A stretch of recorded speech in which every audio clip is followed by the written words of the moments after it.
Hello everyone, welcome back to my channel. कैसे हैं आप सब? आई होप आप सब बहुत अच्छे होंगे। तो आज इस वीडियो में हम बात करने वाले हैं मेज़ क्रॉप के कल्टीवेशन के बारे में। जो मक्के की खेती है वो कैसे की जाती है। ठीक है, देखिए इसका जो कॉमन नेम होता है वो होता है मेज़ या मक्की। क्या नाम होता है इसका? मेज़ या मक्की। और बॉटनिकल नेम होता है जिया मेज़। क्या होता है? जिया मेज़। फैमिली होती है पोएसी, पोएसी फैमिली। ग्रेमनी फैमिली का ही दूसरा नाम है। ये एक सीरियल वाली क्रॉप है, सीरियल्स क्रॉप है, धान फसल है।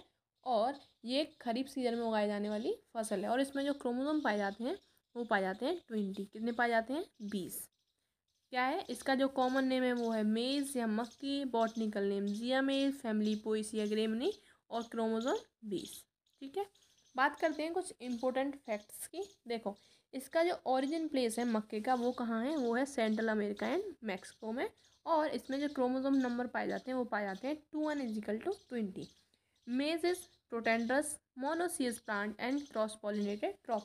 देखो जो प्रोटेंड्रस प्लांट होते हैं वो कौन से होते हैं? जब किसी प्लांट पे पिस्टल से पहले एंथर परिपक्व हो जाता है, मैच्योर हो जाता है, तो उसको क्या बोलेंगे? Protandrous plant. When anther mature before pistil is known as protandrous plant. ठीक है, मोनोसियस प्लांट कौन से होते हैं? जब किसी एक प्लांट पर, जब किसी एक पौधे पर फीमेल और मेल रिप्रोडक्टिव प्लांट्स अवेलेबल होते हैं तो उन प्लांट्स को क्या बोलते हैं? Monoecious plant. मतलब नर और मादा जो रिप्रोडक्टिव पार्ट होते हैं वो दोनों अगर एक ही पौधे पे अवेलेबल होते हैं तो उसको क्या बोलेंगे? Monoecious plant. और क्रॉस पॉलिनेटेड क्रॉप्स कौन सी होती हैं? क्रॉस पॉलिनेटेड जैसे ये एक प्लांट है और एक ये प्लांट है। जब इस प्लांट से पोलन इस पौधे के एंथर से इस पौधे के स्टिग्मा पे जाके गिरेगा तो इसको क्या बोलेंगे? Cross pollinated. ठीक है, जब किसी एक पौधे से पोलन उस पौधे के एंथर से दूसरे पौधे के स्टिग्मा पे जाके गिरता है तो उसको बोलते हैं क्रॉस पॉलिनेटेड। ठीक है, इसके लिए डे लेंथ कैसा चाहिए? शॉर्ट डे प्लांट है। शॉर्ट डे मतलब मेज को मैच्योरिटी के टाइम कम तापमान की आवश्यकता होती है तो उसको क्या बोलते हैं? शॉर्ट डे प्लांट होते हैं। हाइपोजियल टाइप जर्मिनेशन होता है इसमें। जर्मिनेशन दो टाइप से होता है किसी भी सीड में, एक होता है एपीजियल, एक होता है हाइपोजियल। मोस्टली पल्सिस क्रॉप में एपीजियल होता है, उनमें जो कॉटिलीडन होता है वो सॉइल से बाहर आ जाता है। और हाइपोजियल में अंदर ही रहता है, उसमें से लीव्स निकलती हैं सबसे पहले। ठीक है, तो मेज में कौन सा जर्मिनेशन होता है? हाइपोजियल। ये कैसा प्लांट है? C4 प्लांट है। मेज प्रोटीन को किस नाम से और जाना जाता है? मेज प्रोटीन को जीन बोलते हैं। क्या बोलते हैं? जीन। ठीक है, और ये कितनी मात्रा में पाई जाती है? 10%। ठीक है, प्रोटीन कंटेंट ऑफ मेज 10%। ऑयल कितना पाया जाता है? 4 से 5%। मेज में कितना तेल पाया जाता है? 4 से 5%। रबी मेज is extensively grown in Bihar. मतलब जो रबी सीजन में मक्का उगाई जाती है वो बड़े स्तर पे किस क्षेत्र में, किस राज्य में बोई जाती है? वो है बिहार में। Maize is known as queen of cereals. Maize is known as queen of cereals because मक्के को सीरियल्स की रानी कहा जाता है क्योंकि जितने भी सीरियल्स हैं उनमें सबसे ज़्यादा प्रोडक्शन मेज़ का ही होता है। ठीक है, क्वालिटी प्रोटीन मेज़ variety released by using OPQ2। मतलब किसके द्वारा यूज़ करके जो क्वालिटी प्रोटीन, अच्छी क्वालिटी की प्रोटीन की मेज़ वैरायटी जो रिलीज़ की गई थी वो किसके द्वारा की गई थी? OPQ2 को यूज़ करके। ठीक है, वाइट बर्ड के नाम से जो डिजीज़ होता है वो किसकी कमी से होता है? वो होता है जिंक की कमी से। मक्के में जिंक की कमी से कौन सा रोग उत्पन्न हो जाता है? White bird. मेज प्रोटीन इज जीन। मेज की जो प्रोटीन है वो कौन सी है? जीन है, जिसमें किसकी कमी पाई जाती है? ट्रिप्टोफैन और लाइसिन की। ट्रिप्टोफैन और लाइसिन की। ठीक है, ऑरिजिन हो गया central America and Mexico. Chromosome number 20। Protandrous monoecious cross pollinated crop है। शॉर्ट डे प्लांट है। इसकी जो जर्मिनेशन है वो हाइपोजियल है। C4 प्लांट है। मेज प्रोटीन को जीन बोलते हैं। 10% पाई जाती है। ऑयल कितना पाया जाता है? 4 से 5%। रबी मेज सबसे ज़्यादा कहाँ ग्रो की जाती है? बिहार में। मक्का सीरियल्स की रानी है। क्वालिटी प्रोटीन मेज वेराइटी रिलीज हुई थी OPQ2 को यूज़ करके। वाइट बर्ड रोग किससे होता है? जिंक की डेफिशिएंसी। और इस जीन में किसकी कमी पाई जाती है? ट्रिप्टोफैन और लाइसिन की। ठीक है, अब बात करेंगे मेज ग्रेन टाइप की या उसके क्लासिफिकेशन की। तो इसको 7 ग्रुपों में बांटा गया है। देखिए सबसे पहला ग्रुप है फ्लिंट कॉर्न। पहला है कौन सा? फ्लिंट कॉर्न, जिनका बॉटनिकल नेम है जियामेस इंडोराटा। जियामेस इंडोराटा। इसके जो दाने होते हैं वो गोल और चपटे होते हैं और जो दानों में एंडोस्पर्म होता है वो स्टार युक्त होता है। इसका रंग पीला और सफ़ेद होता है और मोस्टली इसे इंडिया में उगाया जाता है। सेकंड है डेंट कॉर्न। इसका बॉटनिकल नेम है जियामेस इंडेंटाटा। जियामेस इंडेंटिकाटा, इसमें थोड़ा सी नहीं है, इंडेंटिकाटा होता है वो, ICA, ठीक है। और ये मोस्टली 95% USA में उगाया जाता है, ठीक है। और इसके जो दाने होते हैं वो बड़े आकार के होते हैं। तीसरा है स्वीट कॉर्न। स्वीट कॉर्न का बॉटनिकल नेम है जियामेस सैचेराटा। ये मक्के की जितनी भी प्रजातियां होती हैं उनमें सबसे ज़्यादा जो शुगर का परसेंट अधिक पाया जाता है वो किस में होता है, स्वीट कॉर्न में। और इसमें शुगर की वजह से मॉइस्चर भी ज़्यादा होता है। चौथा है फ्लोर कॉर्न। आटे के लिए जो यूज़ किया जाता है उसका बॉटनिकल नेम है जियामेस एमाइलेसिया। और इसका दूसरा नाम है सॉफ्ट कॉर्न, ठीक है। इसमें क्या होता है, जो एंडोस्पर्म होता है मुलायम और स्टार्च युक्त होता है और इसको इंडस्ट्रियल पर्पज से यूज़ किया जाता है, ठीक है। पॉपकॉर्न, जिसका बॉटनिकल नेम है जियामेस एवर्टा। और इसका क्या होता है, पॉपकॉर्न का इनका आकार है जो छोटा होता है और जो एंडोस्पर्म है काफ़ी सख्त और प्रोटीन युक्त होता है। जब इनको गर्म किया जाता है तो जो प्रोटीन होती है उसका थक्का बनने के कारण वो फैल जाता है।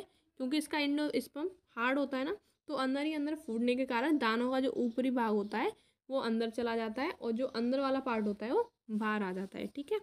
वैक्सीकॉर्न, इसका बॉटनिकल नेम है जियामेस सेरेटिना। और इसके मक्के के दानों को अगर काटा जाए, देखा जाए तो उसमें मोम जैसा कुछ निकलता है, इसीलिए इसको वैक्सीकॉर्न के नाम से जानते हैं। पॉडकॉर्न, पॉडकॉर्न का बॉटनिकल नेम होता है जियामेस ट्यूनिकाटा। ये जेड की जगह टी आएगा, बाई मिस्टेक गलती है, जियामेस ट्यूनिकाटा। और इसका जो यूज़ है काफ़ी सीमित है और इसका दाना है वो एक झिल्ली में गिरा रहता है, ठीक है। ये हो गया इसका क्लासिफिकेशन। देखिए क्लाइमेट की बात करें तो मेज़ एक वार्म वेदर प्लांट है, मतलब इसके लिए गर्म जलवायु, गर्म ज़्यादा टेम्परेचर और ज़्यादा ह्यूमिडिटी चाहिए। और kharif season is the main growing season in north India. जो नॉर्थ इंडिया है उसमें सबसे ज़्यादा जो ग्रोइंग की जाती है, जो इस फसल को ग्रो किया जाता है वो किस सीज़न में किया जाता है, खरीफ सीज़न में। और बिहार में रबी सीज़न में भी इसको उगाते हैं। Maize require considerable moisture and warm through germination to flowering, ठीक है। उसको जर्मिनेशन से लेके फ्लावरिंग स्टेज तक टेम्परेचर अधिक चाहिए होता है। मिनिमम इसके लिए कितना टेम्परेचर इनफ है, 8 से 10 डिग्री सेल्सियस। कितना, 8 से 10 डिग्री सेल्सियस। और ऑप्टिमम 32 से 35 डिग्री सेल्सियस पे इसकी अच्छी ग्रोथ देखी जा सकती है। कितनी, 32 से 35 डिग्री। और मैक्सिमम 40 से 44 डिग्री सेल्सियस तापमान इनफ है इसके लिए, इससे ज़्यादा टेम्परेचर नहीं होना चाहिए। देखिए जो टेम्परेचर है, अगर अच्छी ग्रोथ चाहिए हमें तो the temperature should be 24 to 30 degree Celsius suitable for मेज ग्रोथ। अगर हमें अच्छी ग्रोथ चाहिए मेज़ की तो कम से कम 24 से 30 डिग्री सेल्सियस तो होना ही चाहिए। The appropriate temperature is 25 degree Celsius at the time of flowering and grain preparation. मतलब अगर फ्लावरिंग टाइम पे और ग्रेन प्रिपरेशन जब दाना बनता है प्लांट्स में, और जो फ्लावरिंग टाइम पे अगर 25 डिग्री सेल्सियस तापमान है तो वहाँ उपज काफ़ी अच्छी मिलती है। 25 डिग्री सेल्सियस टेम्परेचर होना चाहिए, ठीक है। सॉइल की बात करें तो soil is best adapted to well drain होनी चाहिए। कौन सी, sandy loam to silty loam soil काफ़ी अच्छी मानी जाती है, जिनमें जल निकास की काफ़ी अच्छी सुविधा होनी चाहिए, थोड़ा ऑर्गेनिक मैटर भी होनी चाहिए, ठीक है। और थोड़ी फर्टिलिटी भी काफ़ी फर्टिलिटी अच्छी होनी चाहिए सॉइल में। The crop is very sensitive to water logging. ये जो क्रॉप होती है मेज़ वेरी सेंसिटिव होती है, किसके लिए, वाटर लॉगिंग के लिए। ये अगर किसी भी प्रकार से, किसी भी सिचुएशन की वजह से अगर फील्ड में पानी भर जाता है तो ये इसके लिए काफ़ी सेंसिटिव होती है, ये जल भराव को सहन नहीं कर सकती। It can be grow successful in soil whose pH range from 5.5 to 7.5। जिन मृदाओं की जो pH मान 5.5 से 7.5 होता है उन मृदाओं में भी इन्हें अच्छी प्रकार से ग्रो किया जा सकता है, ठीक है। रिप्रोडक्टिव पार्ट कौन कौन से होते हैं, दो होते हैं, एक होता है टेसल और एक होता है silk. The terminal male flower clusters are called tassel. जो प्लांट में, जो फ्लावर में जो मेल पार्ट होता है उसको क्या बोलते हैं, टेसल। और जो फीमेल पार्ट होता है उसको क्या बोलते हैं, सिल्क।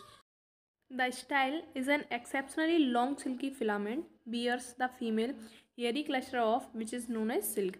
तो जो जो सिल्की हेयर फिलामेंट्स दिख रहे हैं इनको क्या बोलते हैं, सिल्क। टाइम ऑफ सोइंग क्या है मेज़ की, जिसको अलग अलग सीजन में होने पे अलग अलग इसकी टाइमिंग है। अगर हम रबी सीजन में ग्रो कर रहे हैं मेज़ को, तो इसको between October and the end of November, अक्टूबर से लेके लास्ट नवंबर तक इसकी बुआई हम कर सकते हैं। अगर ज़ैद सीजन की बात करें तो फरवरी और मार्च में, और खरीफ सीजन में अगर ग्रो कर रहे हैं मेज़ को तो जून और जुलाई में। ठीक है। Methods of sowing, there are mainly 3 methods of sowing. इसकी बुआई के मुख्यतः 3 जो विधियाँ हैं वो हैं। सबसे फर्स्ट है ब्रॉडकास्टिंग मेथड, छिड़काव विधि। सेकंड है रो मेथड, जो पंक्तियों में बुआई की जाती है। और थर्ड है डेवलर मेथड, जो इम्प्लीमेंट द्वारा की जाती है। सीड रेट फॉर नॉर्मल, देखिए डिफरेंट टाइप से दिया गया है कि किस किस पर्पज़ से हम सीड ग्रो कर रहे हैं, उसी के हिसाब से देखिए। जैसे खरीफ क्रॉप ग्रो कर रहे हैं हम, तो उसके लिए चाहिए 15 से 20 kg पर हेक्टेयर। हाइब्रिड मेज़ ग्रो कर रहे हैं तो उसके लिए चाहिए 25 kg पर हेक्टेयर। फॉडर पर्पज़ और चारे के लिए यूज़ कर रहे हैं तो 40 से 50 kg पर हेक्टेयर। कंपोजिटिव वेराइटीज़ हैं तो उनमें 18 से 20 kg पर हेक्टेयर। और ज़ैद सीजन में ग्रो कर रहे हैं तो 20 से 25 kg पर हेक्टेयर, किसके लिए, क्रॉप्स के लिए। इरीगेटेड मेज़ और रेनफीड मेज़, इनके बारे में जानेंगे अलग अलग से। तो सीड रेट कितनी चाहिए इरीगेटेड मेज़ के लिए, वो चाहिए ग्रेन मेज़ के लिए 20 kg, और जो बेबी कॉर्न के लिए चाहिए होते हैं वो होती है 20 kg, 25 kg पर हेक्टेयर। डिस्टेंस कितनी रखते हैं spacing, 60 into 25 centimetre row to plant distance है ये। और अगर रेनफीड मेज़ की बात करें तो जो सीड रेट चाहिए वो चाहिए हाइब्रिड के लिए 20 kg, और वेराइटी किस्म की बोल रहे हैं तो 25 kg पर हेक्टेयर। इनमें स्पेसिंग कितनी रखी जाती है, इसमें रखी जाती है 45 into 20 centimetre row to plant distance है ये। इरीगेटेड में थी 60 इंटू 25, और रेनफीड में 45 into 20। Critical stages of growth, पहले देखेंगे नाइट्रोजन एप्लीकेशन के लिए, सेकंड वाटर के लिए। तो जो नाइट्रोजन एप्लीकेशन के लिए क्रिटिकल स्टेज है वो किस टाइम पे देनी चाहिए, फर्स्ट जर्मिनेशन स्टेज पे।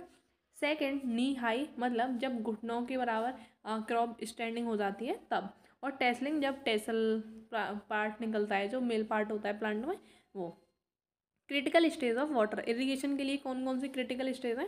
फर्स्ट देखो, for moisture and nutrients point of view, period between tasseling and silking stage is critical. मतलब नॉर्मल वैसे तो ग्रो करने के लिए जो पानी चाहिए होता है, लेकिन टेसलिंग और जो सिल्किंग स्टेज है, दो मेन क्रिटिकल स्टेज हैं मेज़ में वाटर के लिए।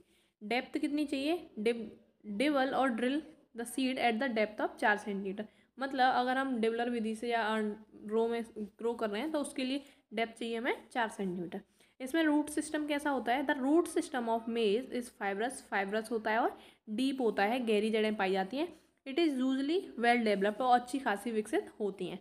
दी 3 टाइप्स ऑफ रूट सिस्टम कैसी होती हैं, सेमिनल रूट्स पाई जाती हैं, क्राउन रूट्स पाई जाती हैं, और ब्रेस और प्रोप रूट्स पाई जाती हैं। टोटल वाटर रिक्वायरमेंट कितनी है इसकी, जितना जो ग्रोइंग पीरियड के लिए जो वाटर रिक्वायरमेंट है उसकी वो कितनी है, 500 से 600 mm। प्लांटिंग सीडिंग, जब सोइंग करते हैं, सीड सोइंग से लेकर हार्वेस्टिंग तक इसकी जो वाटर रिक्वायरमेंट है वो है 500 से 600 mm। अब बात करेंगे वेराइटीज़ की, कौन कौन सी वेराइटीज़ हैं। तो देखो, अगर फॉडर मेज़ के लिए ग्रो कर रहे हैं तो African toll J1006। Sweet corn के लिए जिसमें शुगर की मात्रा ज़्यादा पाई जाती है वो है कंपोजिट माधुरी और कंपोजिट प्रिया। पॉपकॉर्न के लिए ले रहे हैं तो अम्बर पॉप, VL अम्बर पॉप और पर्ल पॉपकॉर्न। बेबी कॉर्न के लिए प्रकाश, पार्वती, VL42। अगर क्वालिटी प्रोटीन कॉर्न के लिए चाहिए तो हमें Shaktiman 1, Shaktiman 2, HQPM1। Flood prone area, जिनमें बाढ़ग्रस्त एरिया होते हैं, जिनमें आशंका होती है कि बाढ़ आ सकती है, उनके लिए दायरा 3। ड्रॉट रेजिस्टेंट, जो ड्रॉट रेजिस्टेंट वैरायटी कौन सी है जो सूखा सहन कर सकती हैं, वो है प्रकाश और मेघा।